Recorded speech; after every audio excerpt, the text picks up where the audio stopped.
Hello and welcome back to the Villa Filler podcast. I'm here as always with my good friend Dan Wiseman. Dan, we've got a completely, a sole episode dedicated to transfer rumour mill. It's transfer rumour mill season. It's about time.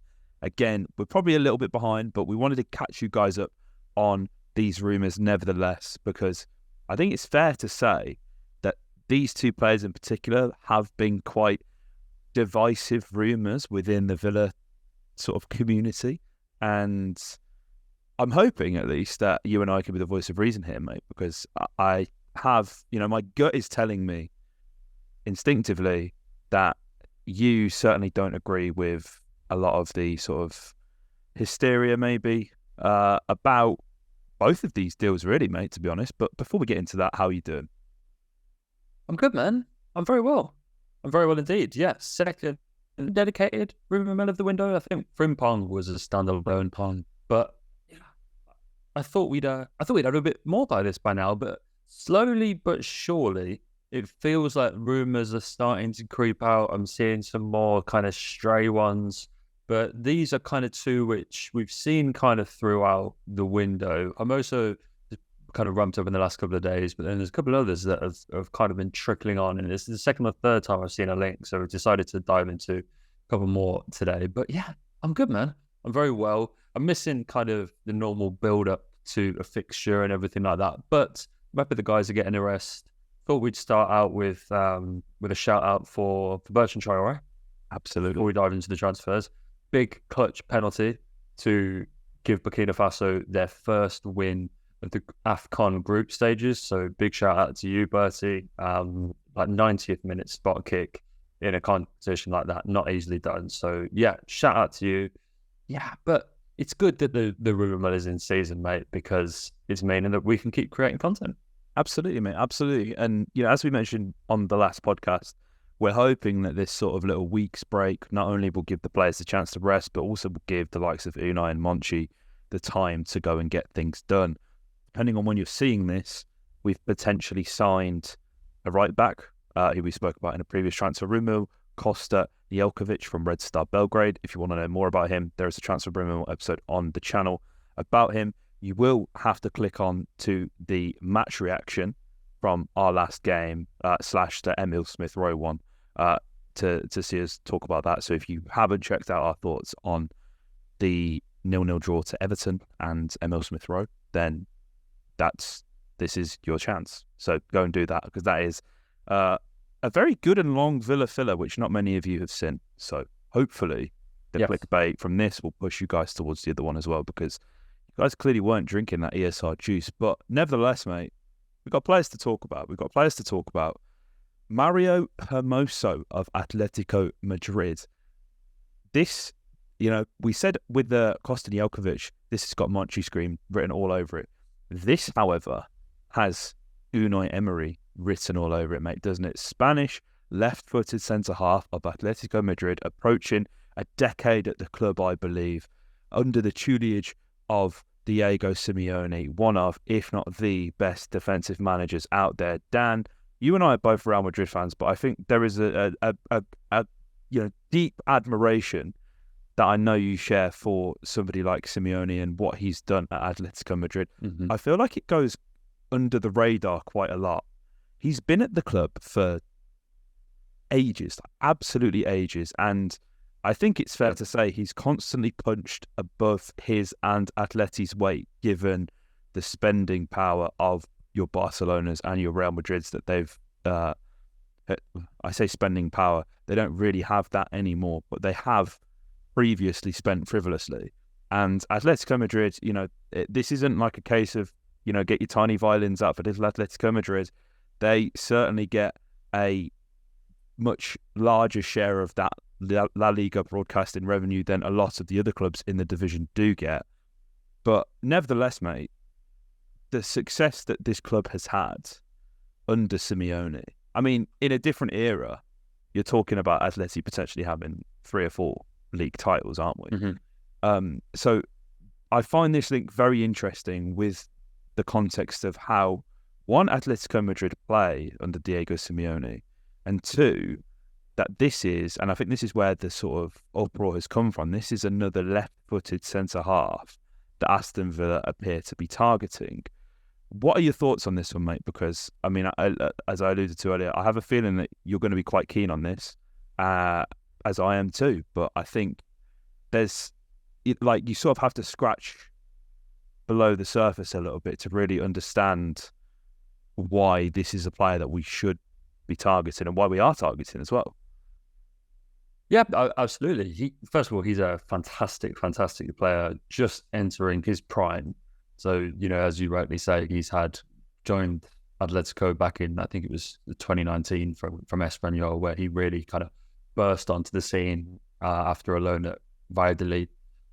He was actually at Real Madrid beforehand, which is quite interesting. Came through the C and B sides at Real Madrid before going out on loan and then signing permanently with fellow Catalan club Espanyol. And it's since that move to Atletico Madrid, it was a big move. It was, as part of 30 million euros all the way back in 2019. And he signed a deal, and it looks like we're starting to come to the end of Mario Hermoso's time in Athletic colours. And it's been a topsy-turvy ride. It has been up and downs. It hasn't always been easy for Hermoso. Time in the first team hasn't necessarily always been guaranteed, but for the most part, he has become a mainstay in recent seasons for Atletico and for Simeone. He's kind of, as I say, just 28. He's about to enter his prime. He's racked up 150 appearances for Atletico Madrid. And we all know this. You don't go and make 150 appearances for a Diego Simeone side unless you're pretty good, especially as a centre half, pretty good at defending. It's a kind of rubber stamp. It's a hallmark of, if you buy a centre-back that's played for a long time under that manager, you can pretty much guarantee you're getting quality given the kind of Catenaccio style that you see Simeone playing so much. And his kind of progress has meant that he's reached a stage now where, as I say, he's kind of entering his peak. He's 28, heading into 30. So for a centre-half, this is where you really expect them to hit the lofty heights of their career. But his deal runs out in the summer. And the longer that this goes on, it's maybe a kind of entering a saga kind of stage now, where it's been going on for a long, long time. The contract talks between Atletico and Hermoso, it seems. We're here, 17th of January, halfway through the window now. Nothing has yet been agreed. And whenever a player of this quality is kind of stalling, it seems, on contract talks, you're always going to end up with other clubs sniffing. Apparently Barcelona are interested as well. And so this kind of recruitment likes this picking up players, and the very, very much suits the financial difficulties that Barcelona are facing at the moment. But that's where Villa come in. We have joined the race. And what makes this particularly interesting is that Unai Emery and Monchi in particular have really been wanting to work with Hermoso for some time. Apparently twice whilst Monchi was at Sevilla, he tried to sign or thought about signing or kind of tested the waters with Mario Hermoso, was rebuffed. Those deals never quite ended up happening. And so he's very keen this time around to bring Hermoso to Villa Park. And it's interesting that we're kind of looking to address this position, but Tyrone is the big word here, isn't it? Because obviously a left-sided centre-half, Clement Longley is only on loan. There's definitely a spot there that we need to fill.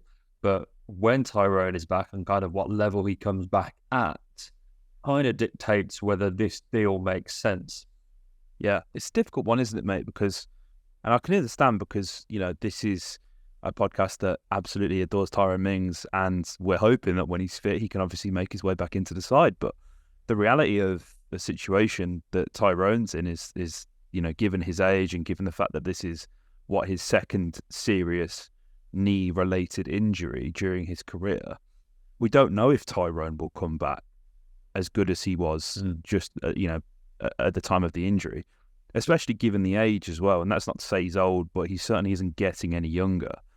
And I think mentally, Tyrone will probably be better than ever. I don't think there's any doubt in that. I think, the time he's sort of taken to sort of really, put himself first will prove to be really important to his comeback. But, we can't really afford to sort of take that risk, can we? Like that, it's not like we can throw him back in and, as we say, have, you know, the Tyrone Mings pre-injury straight away.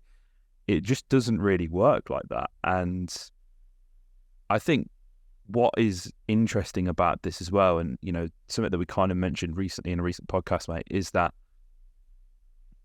the financial situations that a lot of clubs are now finding themselves in, it feels like every day there's a new club that's getting potentially charged with financial fair play breaches. This is where you have to box clever with how you do some of your deals, right?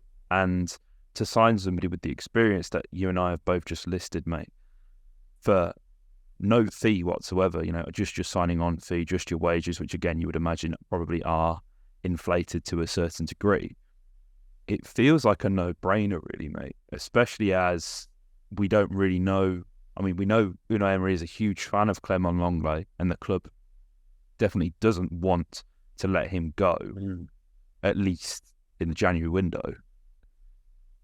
You know, we don't know whether that, you know, does that loan become a permanent in the summer? Is this a Lenglet replacement? Is this, you know, it brings up so many questions. And, you know, it was just off air. We were sort of talking, I was talking about centre halves, and I was looking at sort of comparing the metrics.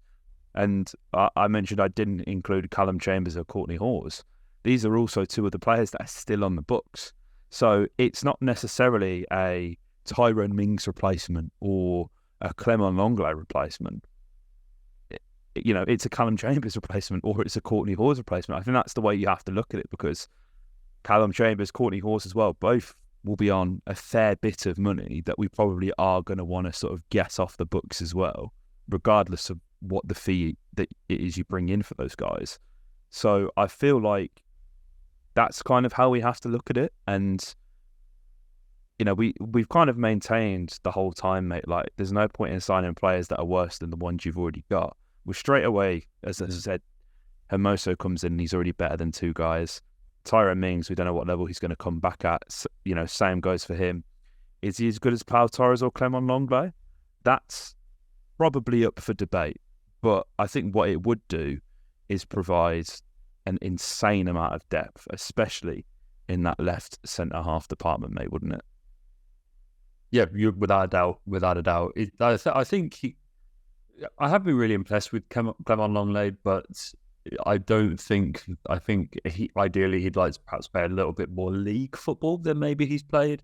You know, there were kind of early rumours as we were going through December that someone like AC Milan were looking to take Clement Lenglet on a permanent deal. And that's ultimately what could decide Clement Lenglet's future, is that if someone were to come along hypothetically in January and offer Barcelona money for a straight-up transfer for Clement Lenglet, as I've already said on this podcast, given their kind of financial difficulties, Barca would have him on the plane back to Catalonia like that, because they need that income. And so it's potentially a bit of kind of contingency planning in that regard. The one thing that, and I think we mentioned this at the time, mate, with Tyrone's injury, is that it kind of by default sorted out the pecking order with Pau and Tyrone, and it meant that this was something that we were kind of umming and ahhing about the Torres signing, and was the big kind of, I don't want to say a cloud hanging over the deal, but definitely a big question mark was, okay, but what does this mean for Tyrone Mings, who had, let's not forget, since Unai came in, been absolutely fantastic for Villa. He was absolutely amazing through the second half of the season, and he kind of felt that he'd done nothing to justify being dropped, but then obviously he ended up getting this injury, and it's become Torres and Carlos by default. And so it'd be interesting to kind of see if you add someone like Hermoso into that, who, as I say, has developed into a mainstay at Atletico Madrid. It seems that wages would be quite high, as you rightly say, mate. If he's not impressed by what Atletico Madrid have put on the table, you can imagine that what he would currently be envisioning is a fair old whack. And it's probably something that reflects his status now as one of the first names on that team sheet, particularly in the defence. And so he's not, it seems kind of counterintuitive to go through all of that to go and accept potentially being in the rotation at Aston Villa. But this is, as you rightly say, mate, what we kind of have to figure out, and maybe you have to be a bit more fluid back there. I think that's definitely something that Unai's done very well is that we change centre-backs quite frequently, and it's never really to the detriment of the team. And so we seem to have mastered that. But yeah, I mean, on the grounds that maybe Clement Longley won't be here next season, as you rightly say, mate, that's kind of still up in the air. And with kind of question mark hanging over Tyrone Mings and his recovery when that comes back and when he's back, what does that look like? It's interesting that we're kind of starting to test the water. And these kind of rumours don't mean that we're in for Hermoso, that we've offered a contract. But as you say, if the club did have any doubts over Tyrone, if the club did have any doubts over whether they wanted to sign Clement Longley on a permanent deal, then, and as you say, when you're losing Callum Chambers, when you imagine Courtney Horse will be off in the summer, it's in that context that a free signing of Mario Hermoso makes total sense. Absolutely. And I've got some metrics up here that I just wanted to read to both you and the listeners and viewers, Dan. So I've sort of compared Longley to Conta, Torres, Carlos, Hermoso, Mings. We've got all of, Villa's good centre halves and Hermoso. And if you look at the pass completion rate, I think this will surprise a lot of people, actually. The leader in that stat, out of all those players that I've just listed, is actually Clement Longley with an 89.1% pass completion rate. Esri Konsa, close second, 86.6%. We are talking very minute here in the sort of the numbers and the details. Pau Torres with an 84.9% completion rate. Diego Carlos with the exact same 84.9 pass completion rate. This is per 90, by the way. Mario Hermoso actually comes in with an 83.2% pass completion rate, and Tyrone Mings is actually at the bottom of that pile with a 79.9% pass completion rate. Again, that is career average, and I think it's important to caveat that as well with, if you break down the stats even further, Pau Torres has attempted about 800 more long passes than somebody like Clement Longley, so that will obviously skew accuracy and completion rate and all that kind of stuff. So I thought that was quite interesting, but he's clearly not going to be... This isn't all to say he's bad with the ball at his feet at all. Clearly very capable of doing that. But I think, the sort of the numbers that really stood out for me when I was sort of doing the bit of research that I did is, comparing him to all of our centre halves again, who makes the most ball recoveries per 90. Mario Hermoso is actually making 5.72 recoveries per 90, which again is very close and very similar to a lot of our players. Tyrone Mings with 5.69, Diego Carlos with 5.46, Pau Torres with 5.44, Clement Longley with 5.26, and Esri Konsa with 4.44. But, he's leading in that stat. And I think when you look at tackles won as well, per 90s at 0.77, which is, sort of middling. Interceptions, though, again, this is sort of where he really shines through. Again, he leads in that stat. He's averaging 1.13 interceptions per 90. I think he offers something a little bit different. And I think when we're looking at the profile of defenders specifically that we are looking to recruit, I think it's that sort of out of possession, how you defend when you play such a high line.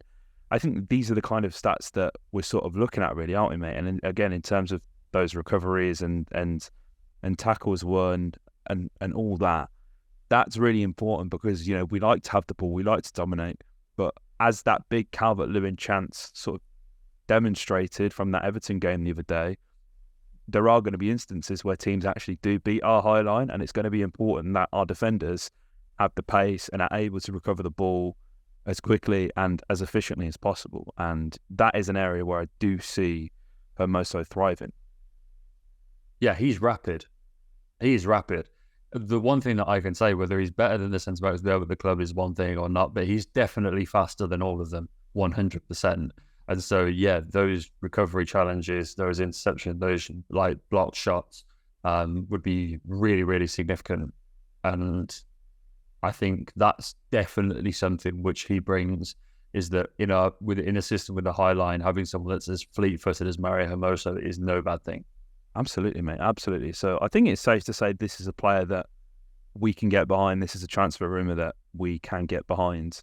And it'll be interesting to see how this one develops over the course of the summer, really, because let's face it, he's going to have Saudi offers.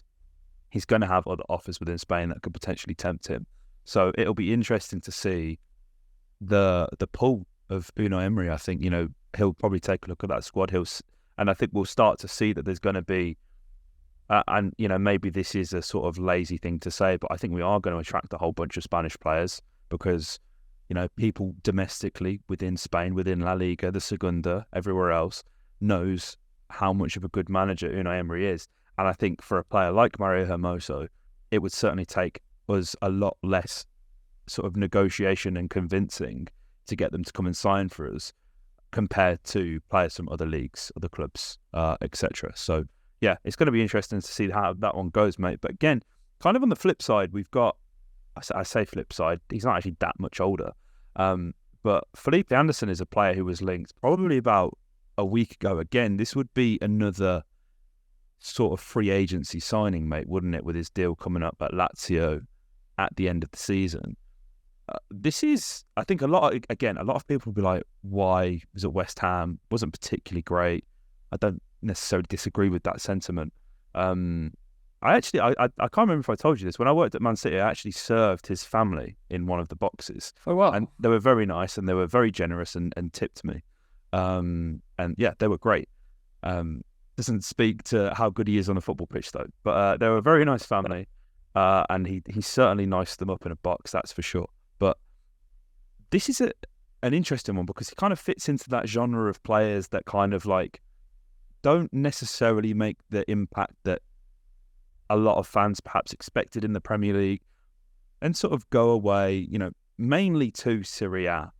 He's very Serie A, isn't he? And he's kind of had it, he's been able to revive his career a little bit more in the sort of twilight stages, mate. And, I know a couple of Lazio fans, they worship this guy. They think this guy's absolutely great. I don't really know where I sit on this one, mate, if I'm being completely honest. What are you saying? He's 30. We'll get the ball rolling there. So he is 30. But for Lazio, there are no doubts in the numbers. And what is interesting is I've looked back at his West Ham numbers and they're not awful. In fact, they're actually pretty similar to the numbers that he's put up in the two spells he's had at Lazio. So for West Ham, he got 12 goals and 13 assists. So 25 goal contributions in 73 games. So you're getting a goal contribution just under 1 in every 3, which is that's not bad, definitely, by any stretch of the imagination for a winger. And then at Lazio, 55 goal contributions and 63 assists in 303 games. So again, just over a goal and assist in 3. It's really not too much just shake a stick at. He's been, by and large, very good in Europe as well. 14 goal contributions in 33 games. And so, yeah, you can see that by and large, no matter who he plays for, no matter where he kind of plays, what competition, you're going to get goals and assists at a relatively regular churn.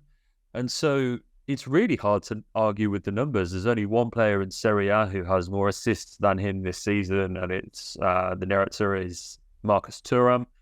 He's been absolutely sensational for Inter, so we won't hold that against Anderson. His 6 assists so far. Thuram has 7, and then Dybala and Mkhitaryan are tied with him in 6 as well. So he's in pretty esteemed company there for a Lazio side that, by and large, haven't really been great at points this season. They're down in 6th in the league. So it's an interesting one because, yes, I agree. I don't remember being totally enamored during this time in the Premier League. But as I rightly say, I think the numbers actually stack up pretty similarly to Lazio, which is where I think everyone would say that he's been pretty successful by and large. So, yeah, it's an interesting one, as you say, up on a free in the summer. Apparently, Juve are kind of looking around that. Juve have apparently put in €4 million with a signing bonus on the line. Lazio put a 3-year deal worth $3.5 million. So that's the kind of ballpark you're looking at for wages. So it's not going to come cheap, but yeah, it's one that doesn't. I don't think it's going to jump out. I don't think too many people are going to be clamoring for, but it's hard to argue with those numbers. Yeah, I think like it comes at relatively low risk as well. Like I think the difficulty is, and maybe this comes from his end, when you are 30 years old and your contract is expiring, you are probably going to look for something that offers a fair bit of security financially, lengthwise as well. He'll probably be looking for at least a 4-year deal wherever he goes, taking him to 34, and then he can probably assess where he's at in terms of, if he wants to move to another club. We've seen a lot of players actually go back to Brazil, which is quite interesting, really. It's that's a league that I believe is also called the Serie A, which is having a bit of a revival in terms of sort of older players wanting to go back and play in their homeland rather than taking the Saudi money or the MLS money or whatever that might be. So it's going to be interesting. I think I say that a 2-year deal is probably something you'd probably look at and think, yeah, do you know what, that's pretty low risk, as you rightly said, mate. European experience, and ultimately, I feel like we're not really in a position to sort of criticise or critique any of Unai Emery's transfer dealings just yet. I think they've all pretty much been nailed on in their own way. I think you could probably find negatives to players like John Duran, but you'll certainly find people, and us included, mate, that would argue the positives and the upsides that definitely are there with that deal as well. So it's just kind of like, just sort of let Unai cook. Yeah, you got to trust him, mate. You've got to trust him. This guy's done enough. Particularly with Monchi at his side. Who are we to say no to these deals? These guys, Monchi is renowned for being an expert in these things. So you're absolutely right. And these guys have definitely earned our faith when it comes to transfers. Absolutely. So guys, let us know your thoughts in the comment section down below. We'd love to know. And if you haven't already, make sure you subscribe to the channel. And if you listen on Apple or Spotify, make sure you follow, download, share with a friend, all that. Leave a review. It helps us more than you guys could know. So yeah, like, comment, subscribe, and up with it.